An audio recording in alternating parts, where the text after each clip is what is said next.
J'invite Mohamed Ben Saber qui s'occupe de Making Waves. Alors Making Waves, tu vas nous dire peut-être en quelques mots de quoi il s'agit. C'est grâce à votre action là qu'on peut entendre les paroles des habitants. Tu as le pupitre, voilà, tu peux parler au pupitre. Voilà. Bonsoir, bonjour à toutes et à tous. Merci. Alors, je vais essayer de faire court parce que je sais que notre temps il est précieux. Making Waves, c'est une association qui a été créée en 2019 et qui a une idée toute simple à laquelle on travaille, c'est de créer des espaces de discussion et de dialogue à travers la radio et le podcast.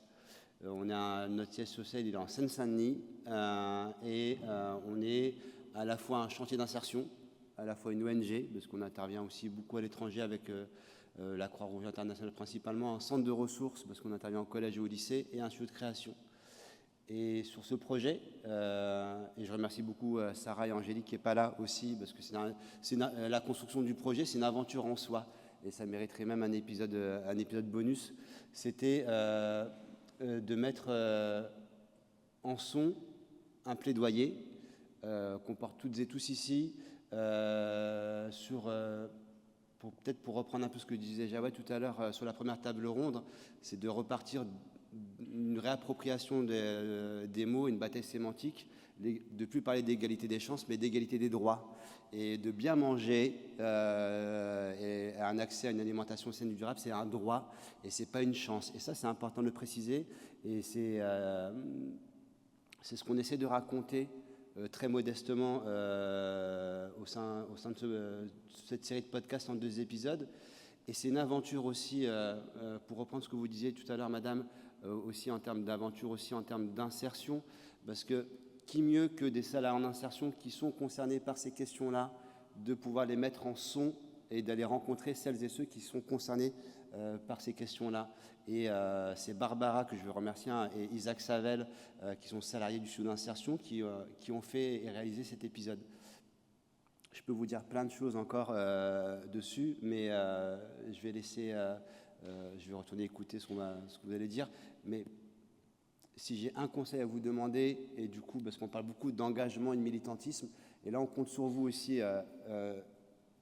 moi le premier, et puis vous aussi, c'est que pour mettre en avant ce qui a été fait par le réseau Cocane, avec l'ortie et tout le reste, on a un adversaire, c'est l'algorithme. Et l'algorithme, c'est compliqué. Et moi, je vous invite à l'écouter. Et quand vous l'écoutez, vous le notez. Et c'est très important parce que plus on le note, plus ça remonte. Plus on parle de ceux avec qui on fait avec et pour. Voilà. Merci beaucoup.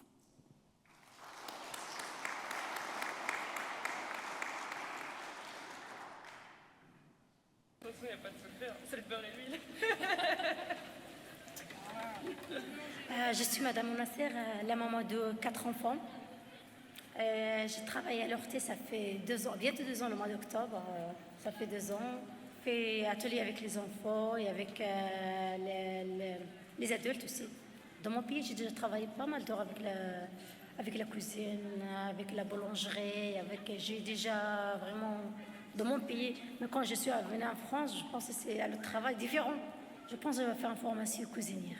Qu'est-ce que ça vous apporte de travailler à l'ortie? Ça m'a apporté plein de choses. Par exemple, maintenant j'ai le courage de travailler. Avant que je vois les personnes qui travaillent, ça m'a fait un peu peur. Moi, je pense que c'est les personnes qui travaillent qui sont plus en haut. Moi, je suis un peu en bas. Ça m'a fait peur. Quand j'ai commencé à l'ortie, vraiment, ça donne une confiance. J'ai envie d'avancer, j'ai envie de faire plein de choses. Je suis comme une femme, comme les autres.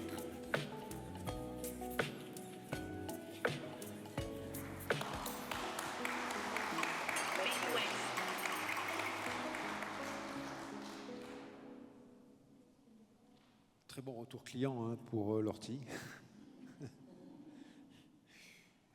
Merci d'être là, Mélanie, pour l'ortie. Alors, il y a plein de choses surprenantes qu'on a vues aujourd'hui, qu'on va continuer de voir, qu'on ne retrouve pas forcément ailleurs. Et c'est pour ça qu'on est venu ici. Toi, tu coordonnes les actions d'accessibilité alimentaire du jardin. Et merci pour la place à vivre qu'on a pu visiter tout à l'heure. Et en même temps, tu es accompagnatrice et tu coordonnes les actions d'accompagnement socio-professionnel au sein de l'atelier chantier d'insertion qui est l'ortie. Et ça, c'est une organisation assez rare, en fait, puisque normalement, les métiers sont plutôt en silo. Hein. Et alors, en quoi cette mission alimentaire, elle impacte la mission d'insertion, qui est le cœur du projet de l'Ortie? Merci Julien, merci à toutes et tous pour votre présence. Une réponse en 4 points à cette question qui est pas évidente, mais à la fois à laquelle ça peut être vraiment opportun de répondre. Un premier point, c'est peut-être se dire que avec la mission alimentaire qui est advenue et qui nous a emmenés dans un espèce de grand tournis et de grand tourbillon, on a une diversification des emplois qu'on propose au sein de l'atelier chantier d'insertion, donc au sein de notre structure. Deuxième temps, on a un travail conséquent sur les postures, sur les compétences professionnelles qui nourrissent nos ambitions. On va y revenir sur tout ça. Troisième temps, nos collègues en transition pro, ils et elles sont des ambassadeurs, ambassadrices du projet Place à Vivre. Ils et elles sont des transmetteurs et ils sont également à l'écoute. Ça fait d'eux et ça fait d'elles des personnes qui restituent vraiment les envies, les besoins des habitants et qui finalement amènent eux-mêmes à de grands changements ou à, peut-être pas toujours des grands, mais en tout cas à des changements au sein de ce que sont les places à vivre et de la manière dont elles ont été pensées. On va y revenir aussi. Et puis enfin, ce sont des postes de travail qui nourrissent de nombreux contacts qui permettent aussi de faire réseau. Alors, peut-être avant de reprendre, se dire que ce qui va suivre, on a encore 3 minutes, quelque chose comme ça, c'est vraiment le fruit d'un travail collectif. Donc je me défausse, pas du tout, mais c'est le fruit du travail qu'on a mené avec les collègues en parcours en transition pro et les collègues permanents. Un second point, c'est celui de dire on a pris vraiment juste un prisme dans l'ensemble du propos et on n'a pas traité tout un tas de questions qui sont aussi en lien avec les équipes. On remercie grandement les équipes logistiques, les équipes maraîchères. Voilà. Donc on a été un petit peu exclusif de cela dans le propos, mais on tient évidemment à les remercier. Donc d'abord, on se dit que l'Ortie a créé en 2022 un nouveau support d'activité, l'animation, qui a été conventionné par la DETS. Et ça nous a permis de créer 7 postes nets en parcours d'insertion, en transition pro maintenant. Donc on a 7 collègues, alors ils ne sont pas exactement dans la salle parce qu'ils sont en train de ranger, c'est un peu dommage. Et nos collègues qui œuvrent au sein de cette équipe, avec Mathilde encadrante, avec Noémie chargée de mission, avec Camille accompagnatrice, avec Guillaume bien entendu, et puis avec moi. Donc voilà, ça déjà c'est un gros et vaste sujet parce que à la fois on a créé un nouveau support, mais à la fois on a créé du travail en parcours d'insertion, mais aussi du travail en CDI, en CDD. Deuxième temps de la danse, on a une équipe qui est constituée maintenant depuis 3 ans. Et on est dans un monde de temps un peu court. On fait le pari, nous, à l'Ortie, dans le cadre de notre mission d'insertion, de se donner du temps, pour que les parcours ils soient des parcours de sens, de fond, que nos collègues puissent se saisir d'un certain nombre de sujets. Par exemple, passer 2 niveaux de FLE, par exemple, passer un permis B, par exemple, trouver un logement qui soit décent, par exemple, quand on est une maman solo avec 4 enfants, de réussir à faire de la place pour travailler à temps partiel quand on est en plus à 1 heure de son travail. Enfin, vous voyez, puis bien entendu, toutes ces questions, elles sont souvent cumulatives. Donc on décide, on fait le pari, nous, de se donner un temps long. Et on a nos partenaires qui sont OK. Alors un certain nombre sont dans la salle. Je les remercie de tout cela, de cette confiance. Voilà, donc on se donne ce temps long. Et puis en fait, ça produit des effets.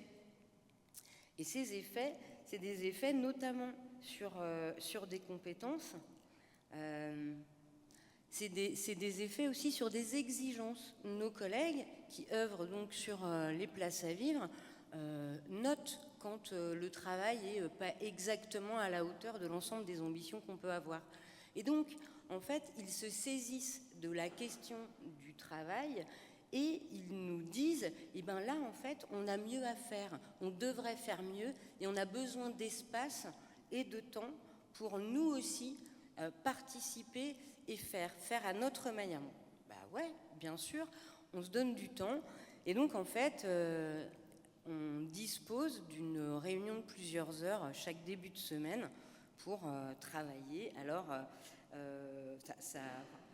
pour travailler, pour décider, pour se mettre d'accord, pour créer des outils. Alors, par exemple, nos collègues en transition pro ont créé un outil pour partager toutes les tâches régulières. Ils ont aussi travaillé à la standardisation volontaire des espaces de travail, par exemple en utilisant une méthodologie qui est assez connue qui s'appelle les 5S. Ils font le choix, ils et elles font le choix des recettes de manière autonome. Ils disposent aussi de temps hebdomadaires de résolution de problèmes et de restitution des animations qu'ils réalisent. Et ça a des conséquences. Tous les lundis matins, par exemple, avant la réunion d'équipe, ils se retrouvent tous les 7, donc sans hiérarchie aucune, et ils s'organisent. Donc ils se retrouvent à la cuisine, ils positionnent chacune les missions de tout le monde et pour toute la semaine. Ça leur permet, c'est leur propos, de mieux répartir leur charge mentale entre eux, parce que quand on travaille en cuisine, on est sur un travail assez oral, il y a peu d'écrit, on est vraiment dans une forme d'oral. Donc voilà, quand on se partage le boulot, on se partage aussi la charge mentale qui est liée. Tout le monde a son mot à dire et des propos même de nos collègues, ça détend. Nos collègues évoquent une auto-organisation et un gain de temps dans leur travail. Ils indiquent également avoir du bien-être, avoir de l'espace disponible pour réfléchir et pour mettre en œuvre une forme de rétrospection, qu'elle soit personnelle et professionnelle. Ce sont leurs propos. Ça engendre, disent-ils et elles, une meilleure entente dans l'équipe. Et puis ça induit aussi un changement de posture. Ils sont dans une forme d'action et de décision. Donc nécessairement, ça induit des modifications dans leurs usages à eux.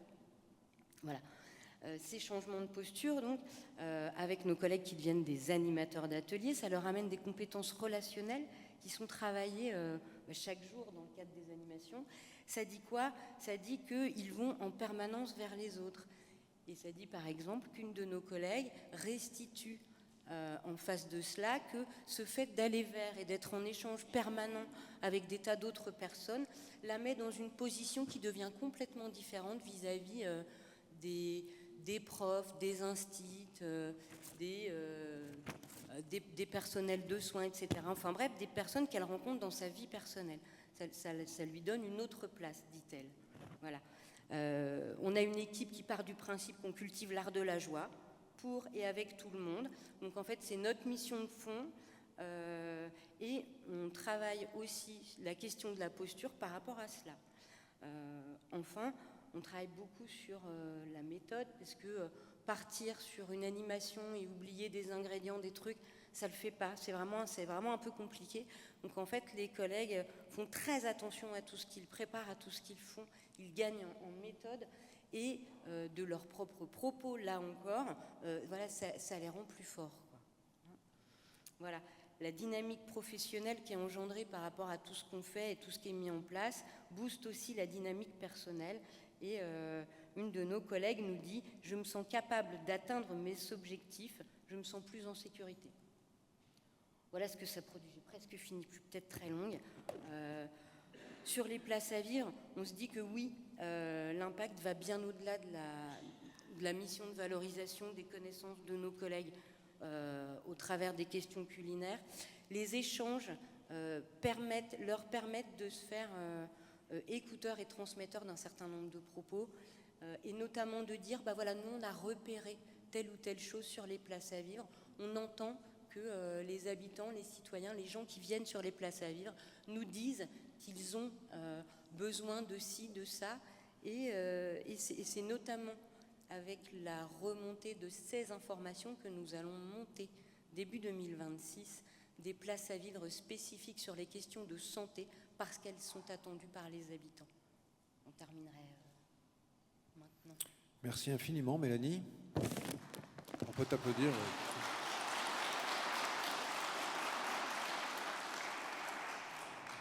Je te demanderai copie de ton intervention parce qu'elle est vraiment extrêmement claire sur à quoi sert l'insertion dans la vie des gens et la dimension citoyenne que vous mettez à ces parcours d'insertion. Est-ce que ça produit sur ces personnes? Est-ce que ça génère dans la relation avec les habitants? Et je mesure l'écart de l'importance de tes propos et de leur clarté avec le flou hostile de la part du gouvernement actuel sur l'insertion par l'activité économique. C'est pas un flou hostile, en fait, c'est une hostilité nette qui, évidemment, ne prend pas la mesure des effets que tu racontes ici pour les gens, pour les territoires, pour les activités économiques qui y sont faites. Et voilà. Donc, ton témoignage est un plaidoyer exemplaire de à quoi sert l'IAE dans le lien avec la question alimentaire. Il y a aussi énormément, dans ce que tu racontes, d'innovation institutionnelle au sein même de l'IAE, cette façon de faire réflexivité sur les pratiques, cette façon d'autonomiser l'organisation du travail, et donc la façon dont tout le monde doit s'emparer d'un travail vivant, réel. Tout ça est passionnant, et c'est ce qu'on essaie de travailler au réseau Cochrane depuis plusieurs années maintenant, sur l'économie de la fonctionnalité et de la coopération. Donc c'est vraiment remarquable, et on lui donnera toute la place qu'il faut. Ce témoignage-là, je vais venir à un autre acteur de territoire qui est placé évidemment au cœur des enjeux de quartier dont on parle là aujourd'hui, de démocratie alimentaire et de questions alimentaires. C'est Nicolas pour les régies de quartier. Alors je suis quand même allé rechercher, parce que j'avais en tête l'historique des régies de quartier, puisque nous étions à Roubaix donc il y a 2 ans, et les régies de quartier sont nées à Roubaix dans un quartier où effectivement, le quartier d'Almagar, qui était un quartier qui devait être rasé, en fait. Et les habitants se sont mobilisés pour conserver ce quartier, en disant on y vit, on veut continuer à y vivre.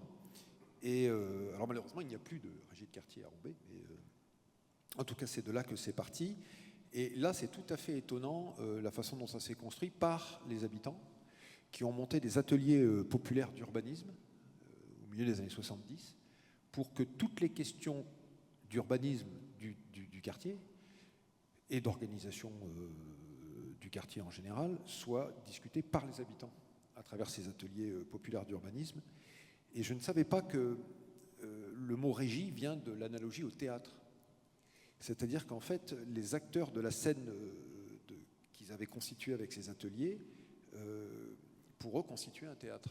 Et la régie, c'était évidemment, comme dans le théâtre, celle qui organise la représentation des habitants sur les questions qui les concernent au premier chef. Et j'ai trouvé que la métaphore était... Enfin, c'est pas une métaphore, une méthode qui, je trouve, particulièrement moderne aujourd'hui, de se dire, voilà, on s'organise pour rendre possible la parole des habitants et lui donner toute la force qu'il doit avoir. Alors comment, au sein du mouvement des régies, cette question alimentaire a émergé dans votre réseau, voilà, historiquement? Il fallait que je prenne le micro. Bonjour à toutes et bonjour à tous. Merci Julien, déjà pour l'invitation. Alors effectivement, je reviens sur cette question de régie de quartier et cette analogie au théâtre. C'est effectivement, ça part des habitants, ça part aussi d'un territoire, souvent des quartiers. Le quartier devient finalement la scène sur laquelle les habitants deviennent acteurs de leur quartier. Et le travail des régies, c'est effectivement, alors là on a l'exemple parfait, c'est de mettre en lumière du coup les acteurs qui sont donc sur ce territoire. Parce que ce qui nous intéresse, c'est la puissance des habitants et les moyens qu'on leur donne pour qu'ils puissent à la fois s'exprimer et surtout à être entendus. C'est le le premier travail des régies. Quelques petites précisions quand même sur les régies de quartier et les régies de territoire, parce qu'il y a aussi des régies de territoire. Le mouvement des régies représente 130 associations qui sont labellisées donc régies de quartier sur 300 quartiers populaires sur toute la France, outre-mer inclus. Il existe des régies de territoire qui sont plutôt implantées en milieu rural. Aujourd'hui, les régies de quartier, ça représente 13 000 salariés, dont 2 tiers sont en insertion. Et il y a environ 2500 bénévoles. La particularité des régies, c'est bien, on le répète encore, c'est de donner une place particulière aux habitants.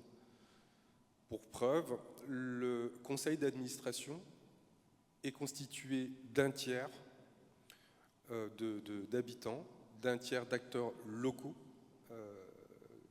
et un tiers avec voix consultative, je le précise, pour le collège des institutionnels, donc collectivités et bailleurs. Le bailleur qui a une place toute particulière parce que dans les régies de quartier, le travail support, le premier travail support est ce qu'on appelle la gestion urbaine de proximité. Comment est-ce qu'on permet à un quartier qui est frappé par le chômage de permettre à des habitants qui cumulent les difficultés de trouver une place finalement dans ces quartiers, en gérant eux-mêmes les espaces communs, que ce soit sur le nettoyage ou sur les espaces verts. Donc tout ça démarre d'une triple volonté, la présence des habitants, les institutionnels et les bailleurs, avec qui on va contractualiser des marchés. Et puis, petit à petit, une fois que les régies sont installées dans un modèle, entre guillemets, économique, on a aussi cette volonté de créer du lien social entre les habitants. C'est ce que je vous disais tout à l'heure. Ce qui est important, c'est d'abord d'écouter, d'entendre et de faire entendre les besoins des habitants, parce qu'on considère que ce sont les habitants de ces quartiers qui sont les experts de leur quartier. On a souvent cette image très descendante des choses où effectivement on leur apprend comment manger, comment vivre, comment faire ceci ou comment faire cela. Et en fait, finalement, c'est eux qui connaissent le mieux leur territoire et leurs besoins. Et lorsqu'on est capable d'écouter ces besoins-là, du coup, on arrive à trouver des projets à mettre en place avec eux et pour eux. J'insiste sur le « avec eux et pour eux », c'est pas juste pour nous faire plaisir. Et c'est comme ça que, du coup, naissent des jardins, alors sous différentes formes, des jardins d'insertion, des jardins où il y a vraiment le support d'insertion, c'est le maraîchage, notamment dans les quartiers, dans les régies de territoire, donc en milieu rural. Il y a des jardins partagés, il y a différentes formes de jardins. Et du coup, ces jardins-là, évidemment que, je vous l'ai dit tout à l'heure, le travail en partenariat à la fois avec les collectivités, avec les bailleurs et nos propres marchés nous permettent de mettre en place des projets de type jardin d'insertion. Parce que si on a un raisonnement purement économique, les jardins ne sont pas rentables économiquement. C'est une grosse dépense, notamment pour une structure comme celle de l'Axou, même si le terrain est mis à disposition par la commune et qui a des aides, évidemment, à travers les transferts de charges qui existent dans le cadre de l'IAE. Ça n'empêche que si je ne raisonne que en tant que gestionnaire, je ferme tout de suite le jardin. Parce que le jardin, en gros, en recette, chez nous, ça va être à peu près 2 000 € de vente. Donc vous imaginez bien qu'avec tout ce qu'on met en face, les animations, etc., c'est absolument pas rentable. Mais le sujet, il n'est pas là.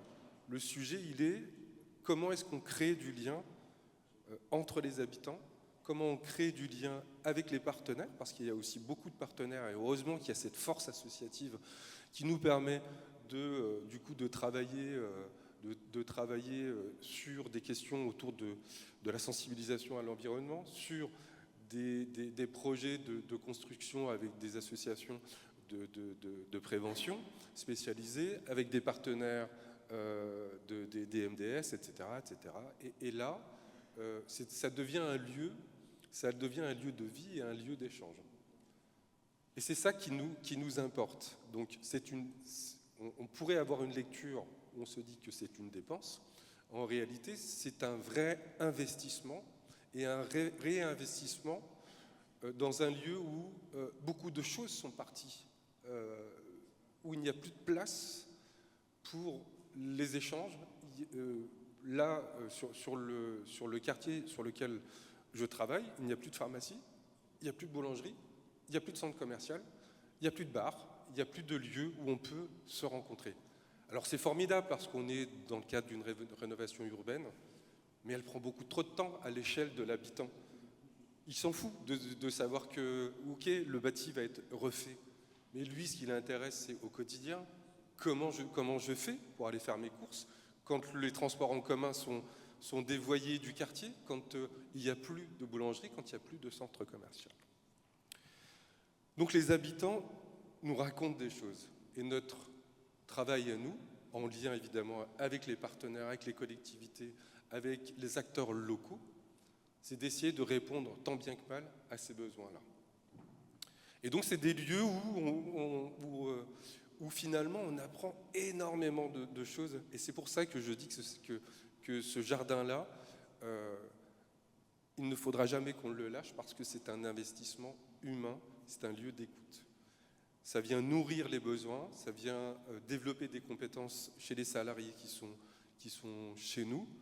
Et puis surtout, ça redonne de l'utilité aux personnes qui y travaillent, parce que là aussi, on a développé beaucoup de liens avec d'autres structures, notamment des EHPAD. Ça peut paraître curieux, mais les salariés en insertion chez nous vont présenter leur travail dans des EHPAD.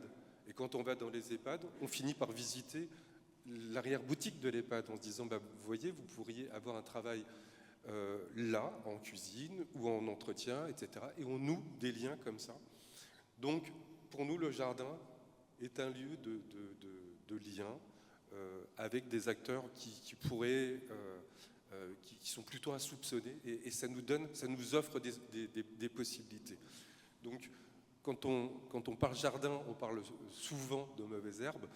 Moi, j'ai envie de dire que dans le jardin, en tout cas le jardin des 1000 fleurs, c'est plutôt voilà, des belles fleurs comestibles qu'on est en train de mettre en place dans ce lieu que je vous invite évidemment à visiter.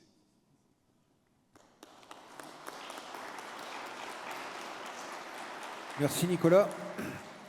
Un exemple de plus extrêmement clair sur... bon là tu lèves un sujet, hein, c'est-à-dire qu'il n'y a pas de rentabilité, c'est-à-dire qu'effectivement on ne peut pas imaginer avec l'agriculture en général comme le maraîchage en insertion pouvoir avoir effectivement un modèle économique qui se tiendrait tout seul. En fait le modèle économique est beaucoup plus large que ça, donc ça dépend ce qu'on y met, et c'est aussi par l'alimentation que tu montres les liens avec tout le territoire, des liens qui ne sont pas explicites au début, c'est-à-dire des liens qu'on découvre après, comme par exemple le lien au médico-social. Je crois que l'équipe de l'Ortie est arrivée, c'est ça, hein? Bon, on peut peut-être les applaudir quand même pour tout le boulot.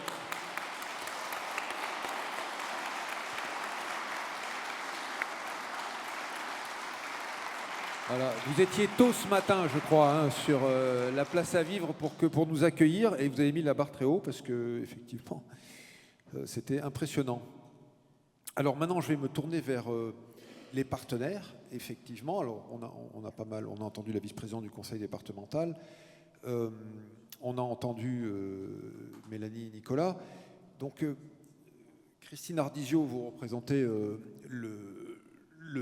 l'État en région, enfin en département plutôt, du département 54. Alors c'est tout à fait intéressant parce qu'on voit quand même que les innovations qui ont été présentées là, donc on est bien sûr une approche politique de la ville, sur lequel se greffe la question de la lutte contre la précarité alimentaire, tout en générant des parcours d'insertion. Donc on est bien dans cette approche un peu systémique, là, un peu globale, du moins un peu liée, interconnectée, qui a été mise en évidence à la fois par le conseil départemental et nos amis ici des régies et de l'Ortie. Comment vous arrivez comment vous accompagnez finalement cette approche un peu transversale? Je me permets de vous dire ça parce que au niveau national, l'interministérialité sur ces sujets-là, on l'a encore dit hier à la directrice de cabinet du ministre du Travail, il faut proposer des approches interministérielles, notamment sur cette question de lutte contre la précarité alimentaire et insertion. Et aujourd'hui, les ministères, alors je ne sais que vous n'êtes pas directement concernés, mais les ministères ne travaillent pas entre eux sur ces effets utiles de l'insertion sur d'autres domaines que l'insertion au départ, tout en faisant de l'insertion quand même, et d'une manière très innovante. Alors, c'est bon, bonjour à tous et à toutes. C'est très important ce que vous dites, et d'ailleurs j'ai pu le noter sur ce que vous affichez, ministère du Travail et ministère des Solidarités et de la Santé. Moi je travaille dans une direction départementale interministérielle. Dans une autre vie, j'ai eu en gérer une dans un autre département, j'avais 7 ministères en gestion. Donc le but quand même de la création, de la fusion de les anciennes directions du travail et directions de la cohésion sociale, ça a été justement de pouvoir mutualiser des moyens au niveau territorial. Et c'est ce que nous faisons dans ce département, je trouve assez bien, vous l'avez souligné, Madame la Présidente et Mélanie. Nous travaillons en synergie avec toutes les collectivités, avec tous nos partenaires associatifs, pour réussir à cette journée et à ce que l'Ortie nous présente de si bons résultats, résultats qu'on peut aussi dénombrer par les sorties positives et dynamiques que vous présentez tous les ans en sortie de chantier dans nos dialogues de gestion. Je pense que si on a quelques structures, et la régie de quartier en fait partie, qui affichent de si bons résultats, c'est parce que tous ensemble, nous travaillons collectivement à ces résultats. Les services de l'État ne travaillent pas tout seuls et au contraire, dans ce département, consultent leurs partenaires pour essayer de mutualiser les moyens du mieux possible. Quand on a de temps en temps une enveloppe, un appel à projet qui arrive, on consulte très facilement nos collègues pour leur dire « Attention, j'ai ça, est-ce que dans votre structure, est-ce que dans vos porteurs de projets, on pourrait servir quelqu'un et faire avancer les choses toujours dans le même but, l'insertion et l'inclusion ». On ne parle pas assez, je trouve, et pourtant l'Ortie en emploie beaucoup de personnes en situation de handicap. Et c'est important aussi de le noter. Donc, la fusion de ces directs et de la cohésion sociale, au niveau de beaucoup de collègues d'ailleurs, est apparu comme quelque chose de terrible parfois, de difficile à vivre. Et il se trouve qu'en fait, au contraire, ça a permis de mutualiser les moyens et de mutualiser les dossiers. C'est-à-dire que des structures comme l'Ortie ou la régie de quartier bénéficient à la fois des aides de l'État pour l'aide au poste des salariés en insertion, mais également, comme disait Mélanie, sont des personnes qui cochent souvent plusieurs cases, qui parfois habitent en quartier prioritaire de la ville, donc bénéficient aussi des crédits de l'Agence nationale de cohésion territoriale et également des crédits des commissariats à la lutte contre la pauvreté et avec la métropole du Grand Nancy du contrat métropolitain des solidarités et avec nos collègues, je crois qu'il y en a dans la salle, qui gèrent le Fonds social européen. Et je ne vais pas tous, je pense que j'en oublie d'ailleurs. Mais tout ça permet, grosso modo, rien que pour l'Ortie, je crois sur l'année dernière, 1 million d'euros. Un truc comme ça. On n'est pas loin de ça, Mélanie. Voilà. Donc le but, c'est tous le même, et je vous ai tous entendu à plusieurs reprises parler du lien, du lien, du lien. En fait, on fait que ça, faire du lien, tous ensemble, à la fois avec les personnes en difficulté, avec nos publics, nos bénéficiaires, et entre services et collectivités territoriales. Voilà. Je crois que le 54, on peut le résumer par le lien.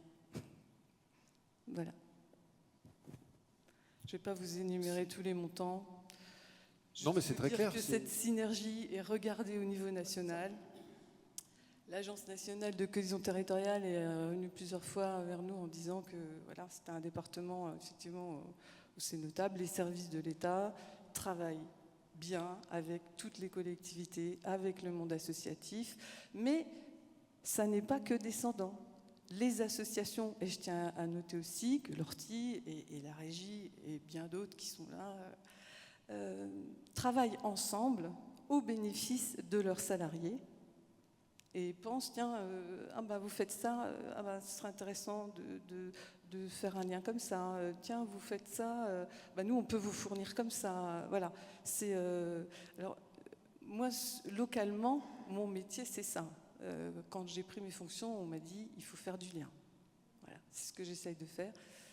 J'essaye de faire du mieux possible du lien et de mettre en relation les structures et les entreprises.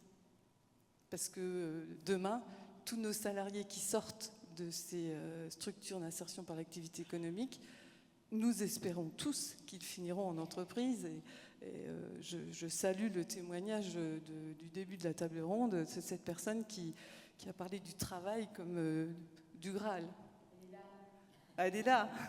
Félicitations. Félicitations. Voilà. Donc, je crois qu'à travers ce témoignage, on peut noter l'importance du travail. Et c'est là que la DETS trouve tout son sens, direction départementale de l'emploi, du travail et des solidarités. Merci beaucoup, merci à vous. Je propose qu'on...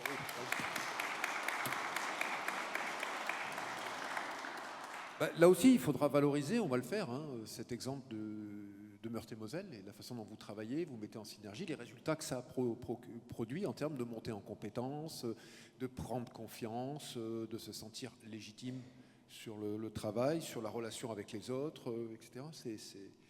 C'est la preuve que la synergie des politiques publiques produit même des choses auxquelles on n'avait pas pensé en termes d'effets. Et c'est ça qui est intéressant. Bon, c'est une approche évidemment qualitative, qui n'est pas toujours évidente à valoriser. Alors, justement, maintenant, on va avoir une vérification de tout ce que vous avez dit avec votre collègue du conseil départemental. Je refuse que Stéphane vérifie. C'est insupportable. Bon, apparemment, vous vous entendez bien tous les deux, donc je doute qu'ils disent le contraire. Voilà. Ça me convient bien, le rôle de vérificateur de la dette. C'est à moi. Donc vous ne me posez pas de questions, j'y vais direct. C'est compliqué.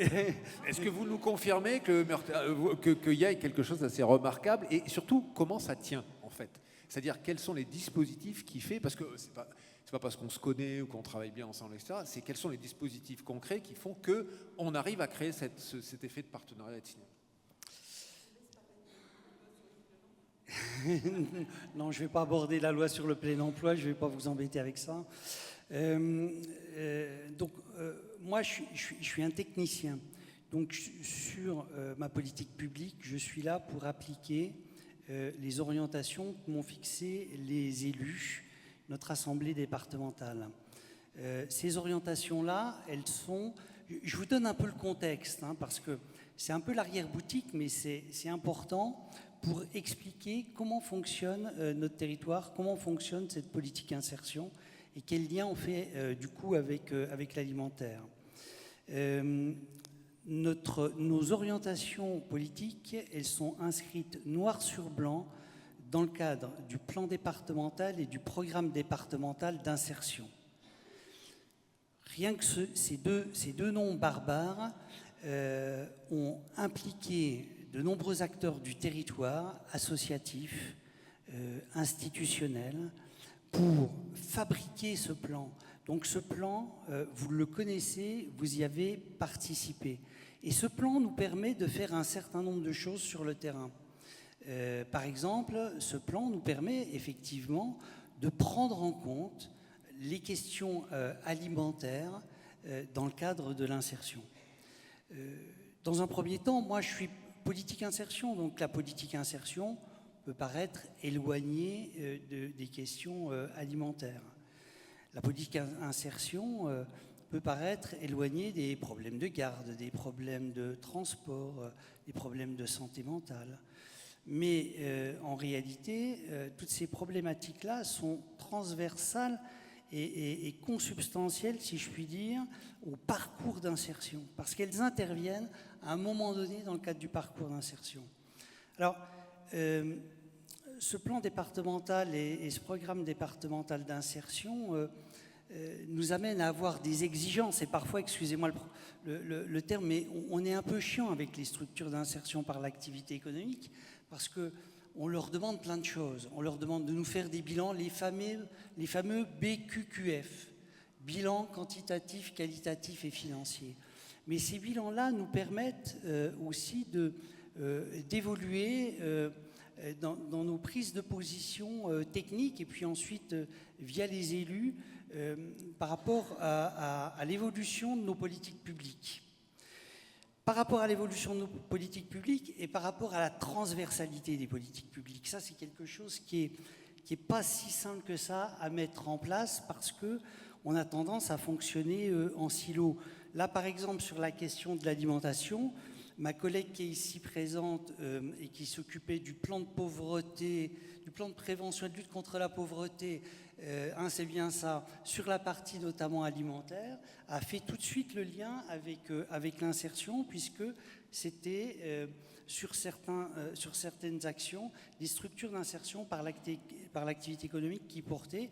Ça nous a permis de travailler effectivement avec l'ORTI. Ça nous a permis de travailler aussi avec la Banque alimentaire, avec Aurelia, sur la mise en place d'une transformerie. Et puis ça nous permet bien évidemment de travailler avec la régie de quartier de l'Axou, qui a développé depuis longtemps la question du jardin sur les coteaux de l'Axou. Donc ça veut dire quoi? Ça veut dire que nous sommes là sur un écosystème en transversalité, en intermission à l'interne du conseil départemental. Et il y a aussi les MDS avec lesquels, bien évidemment, on travaille. Vous les avez vues ce matin, elles étaient présentes dans le cadre de la place à vivre. Donc ça, c'est à l'interne. Et puis, à l'externe, si je puis dire, avec nos partenaires, comment dirais-je, de l'insertion, de l'emploi au sens large, on a en amont des temps de travail techniques sur les questions financières et pas seulement. On échange sur la pertinence des projets, sur nos enveloppes respectives financières, alors que ce soit avec la métropole qui est ici présente, notamment sur la politique de la ville, ou bien évidemment avec ma collègue préférée de l'État, Christine Ardizio. On échange assez souvent sur toutes ces questions-là. Et tout ça crée un écosystème qui favorise la mise en place d'actions et d'événements parfois autour de ces questions d'insertion et d'alimentation. Alors, sur la question de l'alimentation, pour ce qui nous concerne, nous, vous avez bien compris qu'on est l'insertion, c'est une politique qui est un peu cadrée. Et qu'est-ce qu'on demande? On demande à ce que des personnes entrent en insertion, puissent avoir un contrat de travail et puissent avoir une sortie positive. Mais on a des objectifs plus importants. On ne veut pas, on est ambitieux, on ne veut pas seulement être perçu comme un financeur. On a envie aussi que les structures nous fassent remonter des projets, que les structures prennent en charge un accompagnement de qualité. Et donc on essaie d'y mettre les moyens, mais aussi on a des relations humaines avec ces structures-là qui nous permettent, donc l'ORTI, la régie de quartier, Aurelia, l'ARS, enfin, toutes les CAE ici présentes, Imagine, et on est aussi en appui de leur développement.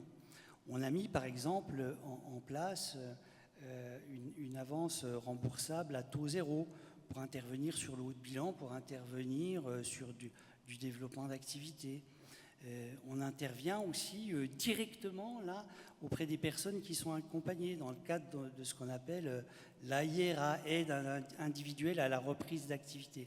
Enfin, vous voyez, il y a tout un tas de dispositifs qui convergent pour faciliter l'accompagnement des personnes qui sont les plus fragiles. Et donc, si on est exigeant, si on enquiquine un peu les structures sur des questions de reporting, eh bien, c'est parce que on est exigeant par rapport à l'accompagnement et par rapport à l'accompagnement des personnes qui sont en fragilité. Merci. On peut vous applaudir également pour ce travail. Je propose, il y aurait plein de choses à dire. Est-ce qu'il y a des réactions? Voilà, ben, je vous en prie. Alors, il y a des micros, vous pouvez descendre. Réactions, questions. Les micros sont en bas, vous pouvez descendre, ils vous attendent. Alors, on a un spécialiste du micro qui n'hésite pas à prendre. Du coup, c'est hyper intéressant ce qui est dit parce que on convoque quelqu'un depuis ce matin, on parle de lui, mais il est absent de toutes les discussions, c'est l'impact. Et on parle beaucoup là en fait de l'impact sans le nommer réellement. Et du coup, ma structure elle est en Seine-Saint-Denis, même voilà, mais il y a beaucoup de similarités dans ça. Mais je pense qu'aussi une des grandes difficultés, et je pense qu'il faut qu'on ait un changement de paradigme, c'est bien évidemment, on est comptable des données publiques, bien évidemment, le retour à l'emploi durable, le CDD, CDI, accès à la formation, etc., c'est important. Mais il y a autre chose qui est tout aussi important, et ça, c'est le grand absent des discussions qu'on a depuis ce matin, c'est l'impact, et pourtant c'est écrit partout en sous-titres des débats, des discussions. Et je reprends par exemple ce qui nous réunit aussi sur la question de l'alimentation. L'impact que c'est lorsqu'on a une personne en parcours d'insertion qui, dans son parcours, travaille, voilà, et ça, c'est magnifique, etc. Mais, je pense toujours cet exemple-là, a accès à un logement intermédiaire. Et bien, l'alimentation, c'est sain là-dedans, parce que du coup, il n'y a plus de junk food. Manger dehors, c'est cher, et puis des fois, on mange mal, et on sait les problèmes de santé que ça crée, etc. Mais ça, on ne demande pas de le mesurer au niveau des financeurs. Et ça, je pense que c'est aussi une discussion qu'il faut qu'on ait toutes et tous ensemble, de comment on travaille ensemble sur ces indicateurs d'impact. C'est comme ce matin, je disais, on parle beaucoup du pouvoir d'agir, et l'insertion, elle permet ça aussi, le pouvoir d'agir. Et ça ne se quantifie pas dans des tableaux Excel et tout ça, mais c'est des données tout aussi importantes des parcours de ces personnes-là. Et c'est aussi des choses, pour ne pas revenir sur ce qui a été dit aussi ce matin, sur les temps sombres et compliqués qu'on connaît actuellement avec l'examen du PLF à l'Assemblée. Et au-delà des chiffres, parce qu'on parle beaucoup de chiffres, du coup on parle de gens en fait.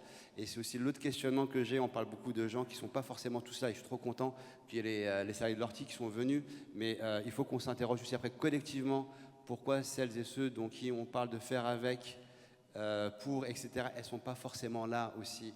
Il faut qu'on arrive aussi à briser un peu ce truc d'entre-soi qu'on a au quotidien. Quand on se regarde ici, c'est un peu ça. Et c'est pas grave, moi ça m'interroge le premier, on a tous des parts de responsabilité. Tout ça pour dire, il faut qu'on bosse sur l'impact. Et on pourra bosser que sur les mesures d'impact, sur les indicateurs d'impact, que si les financeurs ouvrent un peu, je sais que c'est compliqué, mais voilà, il y a un changement de paradigme là-dessus. J'ai fini.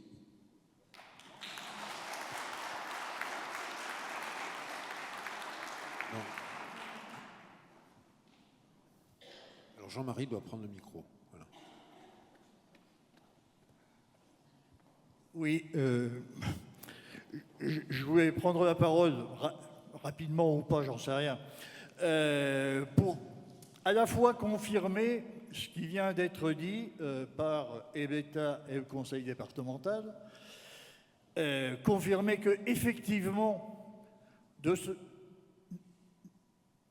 pour un certain nombre de raisons, la Meurthe-et-Moselle est peut-être un lieu privilégié, mais je ne voudrais pas qu'on croie que c'est par l'opération du Saint-Esprit, ou de je ne sais quel esprit, que cette Meurthe-et-Moselle est sanctifiée comme ça. C'est aussi parce que pendant toute une période, on a été au niveau associatif, avec tous les moyens des associations. Et les moyens des associations, c'est aussi les personnes en direction desquelles elles travaillent. Donc, en débat et en débat permanent, constant, fort et quelquefois un peu brutal entre nos associations et les pouvoirs publics, que ce soit l'État, que ce soit le conseil général puis départemental. Stéphane, tu parlais de l'aide remboursable du conseil départemental.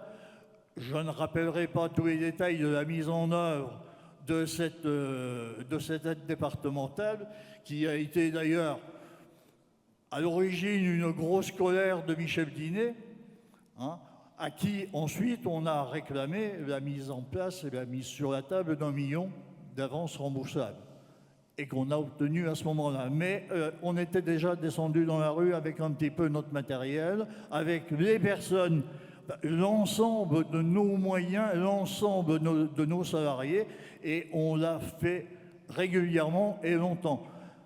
Avec, je le dis aussi, les majorités actuelles depuis la prise du conseil départemental par Michel Dinet, mais on l'avait déjà commencé avant, avec les majorités précédentes, et je l'espère, on pourra continuer ensuite.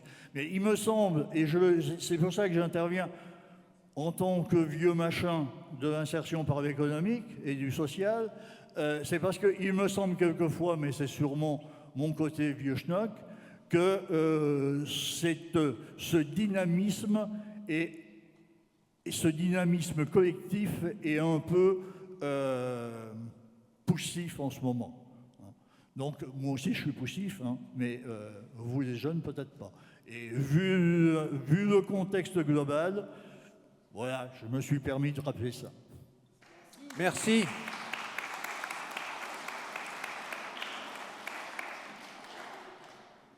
Alors, peut-être si vous voulez répondre. Alors, la question qui était posée par Mohamed, finalement, c'est la question de l'impact, ou on peut l'appeler différemment, l'évaluation, en fait. L'évaluation de ça, et comment ça dépasse les critères quantitatifs.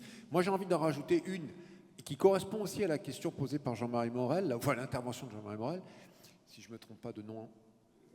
C'est la question de en quoi, dans vos discussions, les associations peuvent aussi être exigeants envers vous. Comment l'évaluation des projets que vous menez, etc., en tant que pouvoir public, elle génère aussi une évaluation réciproque. On a le cas dans le Loiret d'une convention qui a été signée au sein du conseil départemental, une évaluation, une convention de soutien sur l'alimentation et l'IAE, avec évaluation réciproque des parties. Pas situer l'association en bénéficiaire parce qu'automatiquement elle se tait. Elle se tait. Donc lui donner dans le cadre de cette coopération une voix sur l'exigence qu'elle peut avoir vis-à-vis des pouvoirs publics, c'est aussi lui redonner la parole et voilà. Alors, ça explique aussi pourquoi on a tant de mal aujourd'hui à pouvoir la prendre. Parce qu'on est en concurrence sur les appels à projets en permanence. Oui, alors sur la question de l'évaluation et de la place des associations, c'est de ça dont vous parlez. Je vous ai rappelé que le PDI-PTI a été co-construit avec les acteurs locaux. Ça, c'est une première chose.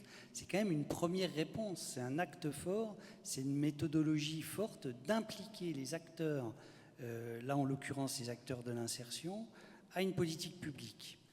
La deuxième chose, c'est qu'effectivement, on intègre, dans le cadre d'un conseil consultatif, un certain nombre de nos publics, dont les allocataires du RSA, à nos réflexions dans le cadre des politiques publiques.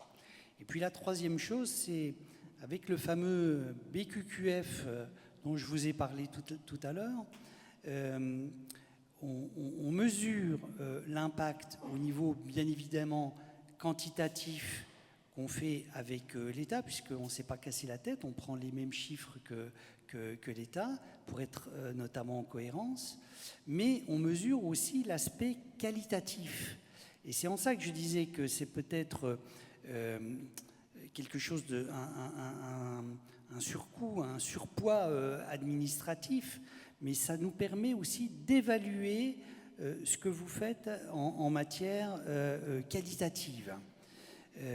Sur la question du regard des associations, je rappellerai simplement que les conventions que nous avons avec les structures d'insertion par l'activité économique sont les objectifs qui sont fixés en dehors des objectifs quantitatifs, Et encore, on fixe des objectifs quantitatifs en étroite relation avec l'ensemble des structures d'insertion par l'activité économique. C'est comme ça qu'on les associe aussi à notre politique publique, puisqu'on fixe des objectifs sur le nombre de sorties, mais on le fait d'un commun accord.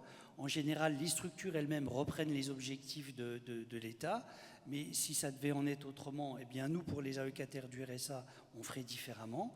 On fixe des objectifs en matière de... Puisque c'est contractuel, c'est pour ça que je dis qu'on fixe des objectifs. Mais en réalité, ce sont des objectifs qui sont négociés pour répondre à ce que disait Jean-Marie tout à l'heure. Ça peut être sur la formation des salariés, la formation des personnes qui sont accompagnées. Et on a aussi un objectif, un item qui reprend la collaboration sur un territoire donné entre les SIAE et le développement d'activités. Par exemple, quand on parle de la question alimentaire, c'est quelque chose qui figure noir sur blanc dans un de nos objectifs qualitatifs en lien avec les structures ici présentes. Donc voilà pour répondre à vos questions sur comment on associe et quel regard peuvent avoir les associations, les structures d'insertion par l'activité économique sur nos politiques publiques. Alors, il y a une marge sans doute d'amélioration, hein, mais vous l'avez dit aussi, on est dans un contexte, vous n'êtes pas sans l'ignorer, qui est très très tendu. L'an dernier, on a réussi à sacraliser, notre budget insertion. Moi, le budget, au niveau de mon service, je l'ai refait 5 ou 6 fois le budget, puisqu'on ne savait pas où on en était, ce qui fait... Voilà. Et donc, avec les collègues qui sont ici présentes, on a retravaillé ce budget-là.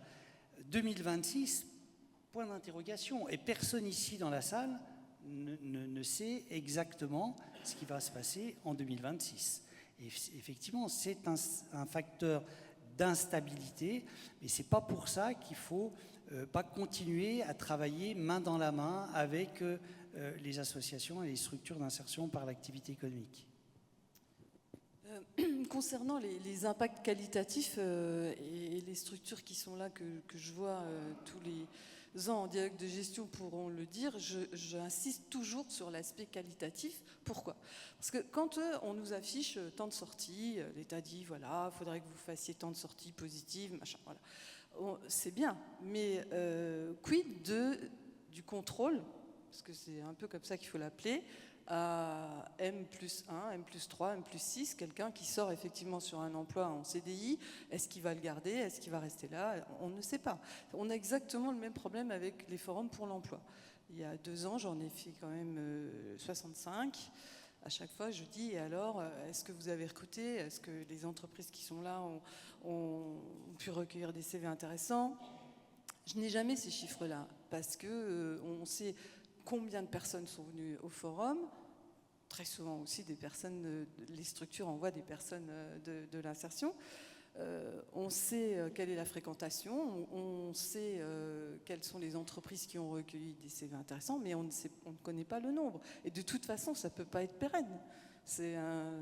Un CDI peut être cassé, voilà. Donc, le seul chiffre qu'on ait ici en Meurthe-et-Moselle, c'est le bon chiffre de 6,8% de chômage par rapport à cette 4 au niveau national. Et là, on peut collectivement tous se dire, on pense qu'on a bien travaillé. Voilà. Et quand on regarde les chiffres, effectivement, de la baisse des demandeurs d'emploi de longue durée, des allocataires du RSA ou d'autres minima sociaux, des seniors, des jeunes, pour les publics fragiles, voilà. Là, c'est le seul indicatif qu'on puisse avoir. Mais je redis tous les ans et tout le temps, quand vous avez un bel accompagnement et quelqu'un, par exemple, qui est sorti de chez vous et qui, 2 mois après, trouve un super boulot, et ça m'est arrivé dans plusieurs structures d'insertion, surtout notez-le dans vos documents, notez-le, parce que le plus important quand même, et on se l'est dit, mais peut-être pas suffisamment, dans toute cette histoire, c'est l'accompagnement socio-pro.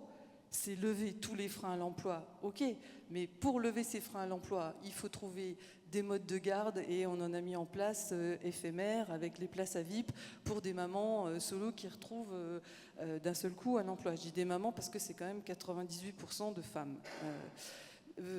On a mis en place, avec le commissaire à la lutte contre la pauvreté, un fonds social mobilité pour aider à l'acquisition de véhicules ou de moyens de transport, avec l'aide individuelle à la reprise d'activité du conseil départemental, des aides pour pouvoir acheter un véhicule quand on a un permis de conduire et qu'on a fait un diagnostic mobilité qui ne permet pas à la personne, par exemple, de prendre les transports en commun.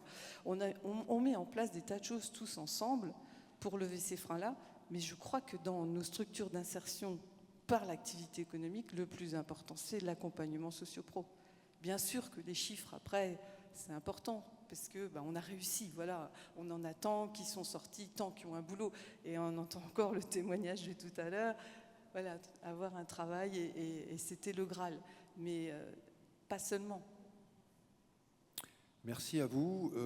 Alors évidemment, il reste en suspens là votre interrogation. Que va-t-il se passer en 2026 ? Peut-être que dans cette table ronde, on a vu que les critères évaluatifs de synergie, de politique publique, de qualité de l'accompagnement, de diversité des parcours, de diversité des montées en compétences, de repositionnement des personnes en parcours vis-à-vis des publics, des activités qu'elles animent.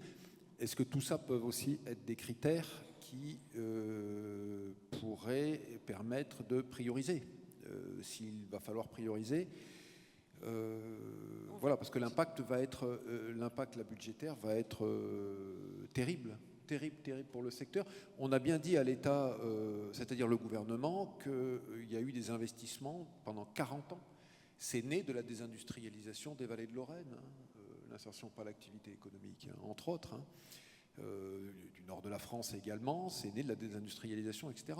40 ans de co-construction, 40 ans d'investissement dans les territoires de la part des travailleurs sociaux, des syndicalistes, des mutualistes, des associatifs, des élus, des collectivités et de l'État. Encore, on l'a vu avec le FDI rebond, post-Covid, etc. Et pas seulement le rebond. Oui. Le FDI permet aussi de répondre parce qu'on est quand même, le sujet c'est quand même l'alimentation, à tout aussi ces problèmes écologiques. Aujourd'hui, quand j'entends qu'en Bretagne maintenant on fait pousser des gousses de vanille, je me dis oui, il y a quand même des choses qui ont changé.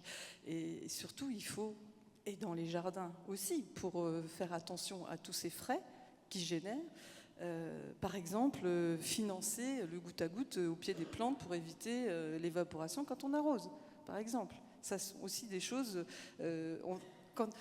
en fait, le sujet de l'insertion par activité économique est tellement vaste parce qu'on touche à tous les domaines, à tous.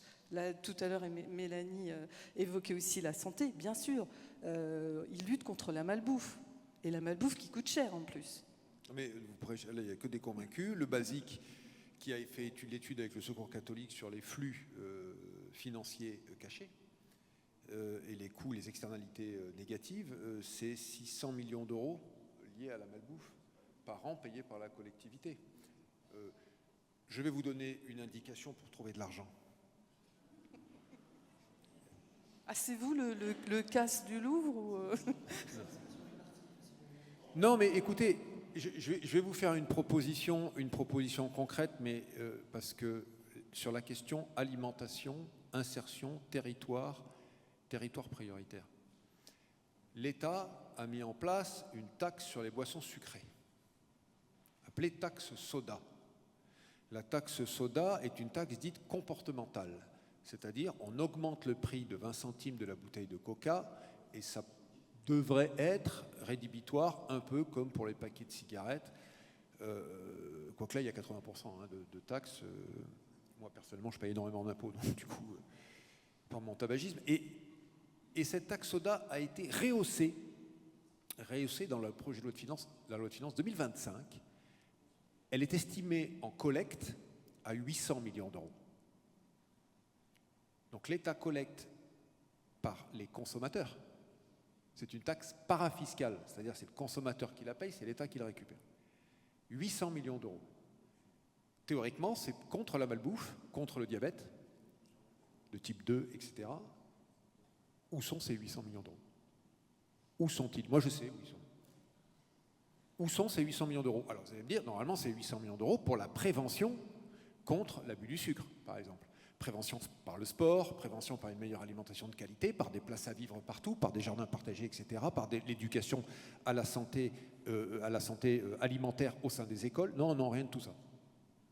800 millions, ça part à la MSA, Mutualité Sociale Agricole, pour compenser le déficit structurel de la MSA, de sa sécurité sociale, compte tenu de la démographie des agriculteurs et compte tenu aussi du fait qu'ils négocient sans cesse leur MSA. Voilà, donc on a 800 millions d'euros payés par des gens qui sont les premières victimes consentantes, consommatrices de produits sucrés. L'État ne légifère pas sur le taux de sucre.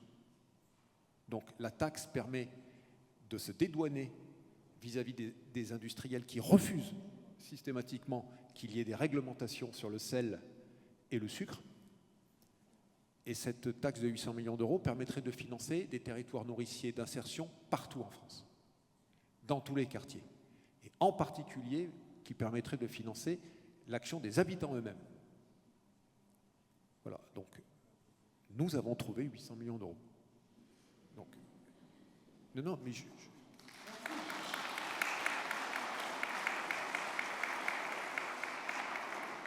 voilà, donc on va s'arrêter là, mais qu'on ne nous dise pas qu'il n'y a pas de moyens.